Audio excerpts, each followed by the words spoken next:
Jasna simple റെസിപ്പീസിലേക്ക് എല്ലാവർക്കും സ്വാഗതം. ഞാൻ ഇന്നിവിടെ തയ്യാറാക്കാൻ പോകുന്നത് ഈത്തപ്പഴം പേരയ്ക്ക അച്ചാറാണ്. തയ്യാറാക്കുന്നതിന് വേണ്ടി ഒരു 8-10 വെളുത്തുള്ളി ചെറുതായി ഒന്ന് അരിഞ്ഞെടുത്തിട്ടുണ്ട്. ഒരു ചെറിയ കഷ്ണം ഇഞ്ചി എടുത്തിട്ടുണ്ട്. കറിവേപ്പില, പച്ചമുളക് എന്നിവ എടുത്തിട്ടുണ്ട്. ഞാൻ മൺചട്ടിയിലാണ് അച്ചാർ തയ്യാറാക്കാൻ പോകുന്നത്. അതിനായി അടുപ്പിലേക്ക് ചട്ടി വെച്ച് കൊടുത്ത് ഫ്ലെയിം ഒന്ന് ഓൺ ചെയ്ത് കൊടുക്കുക. ചട്ടി ചൂടായി വരുമ്പോൾ അതിലേക്ക് ഓയിൽ ചേർത്ത് കൊടുക്കുക.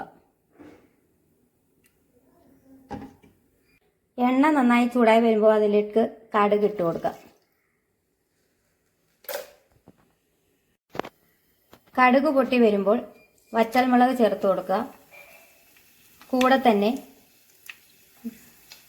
വെളുത്തുള്ളി, ഇഞ്ചി, കറിവേപ്പില, പച്ചമുളക് ഇവയെല്ലാം ചേർത്ത് കൊടുക്കാം. ഇതെല്ലാം നന്നായിട്ടൊന്ന് മൂത്ത് വരണം. വെളുത്തുള്ളിയും ഇഞ്ചിയെല്ലാം നല്ലതുപോലെ മൂത്ത് വന്നിട്ടുണ്ട്. നമുക്ക് മസാലപ്പൊടി ചേർത്ത് കൊടുക്കാം. ഞാനിവിടെ 1.5 ടേബിൾ സ്പൂൺ മുളക് പൊടിയും 1/4 ടീസ്പൂൺ മഞ്ഞൾപ്പൊടിയുമാണ് ഇപ്പോൾ ചേർത്ത് കൊടുക്കുന്നത്. ഇത് ഒന്ന് കരിയാതെ നല്ലതുപോലെ ഇളക്കി കൊടുക്കണം. ഇതിലേക്ക് ഞാൻ വിനാഗിരി ചേർത്ത് കൊടുക്കുന്നു. വിനാഗിരിയും കൂടി ചേർത്ത് നല്ലതുപോലെ തിളച്ച് വരണം. നല്ലതുപോലെ തിളച്ച് വന്നിട്ടുണ്ട്. ഇതിലേക്ക് നമുക്ക് പേരയ്ക്ക ചേർത്ത് കൊടുക്കാം.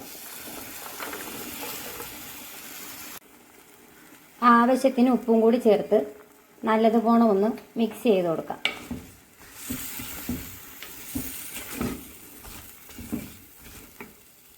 പേരയ്ക്ക നല്ലതുപോലെ ഒന്ന് തിളച്ച് വെന്ത് വരുമ്പോൾ വേണം നമുക്ക് ഈത്തപ്പഴം ചേർത്ത് കൊടുക്കേണ്ടത്.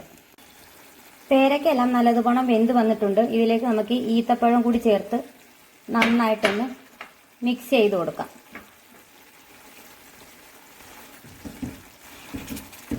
ഇനി ഇത് ഇവിടെ ഇരുന്നൊന്ന് തിളച്ച് കുറുകി വരട്ടെ. ഈത്തപ്പഴവും പേരയ്ക്കായും നല്ലതുപോലെ യോജിച്ച് വന്നിട്ടുണ്ട്. ഇതിലേക്ക് ആവശ്യത്തിന് ഉലുവാപ്പൊടിയും കായപ്പൊടിയും ചേർത്ത് നന്നായിട്ടൊന്ന് മിക്സ് ചെയ്ത് കൊടുക്കാം.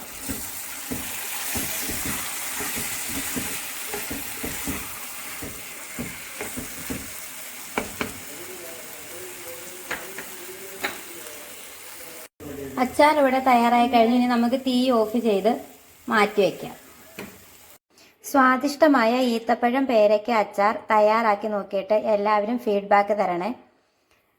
നിങ്ങൾക്ക് എൻ്റെ ഈ ചാനൽ ഇഷ്ടപ്പെടുന്നുണ്ടെങ്കിൽ ലൈക്ക് ചെയ്യാനും ഷെയർ ചെയ്യാനും സബ്സ്ക്രൈബ് ചെയ്യാനും മറന്നു പോകല്ലേ. Thanks for watching.